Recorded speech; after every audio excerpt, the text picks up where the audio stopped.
Babukeli ngenibingelelo ukhuluma ngoNkenani Kenny KJ Shungobe, the place of milk and honey, the promised land in Votsala Mnyamatsune. Welcome you.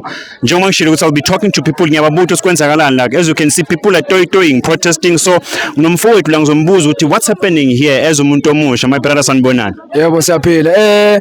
Lana siseflare of bafethu silokhu sibhizi lana siphushile ama-email siphushile zonke izinto kodwa kubuya kuthina akuqhashekanga thina kuqhasheka abantu bako Soweto kubuko Bramfisher kubukuphi. So namanje siyakhala si-youth sibancane lana sikakathola imisebenzi ayikho into esiyitholayo kunzima ngempela bafethu besicane sizamela iplan asazi singenza kanjani.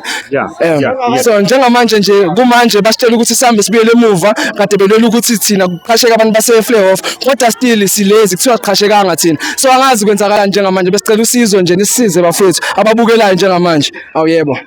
Babukeli nivile ke ukuthi usini umfowethu lana uthi uqela usizo abantu abasha abasebenzi. So please, if you watch this video and you've got something, please mfethu contact us umuntu omusha udinga umsebenzi. Danko. Awuyebo.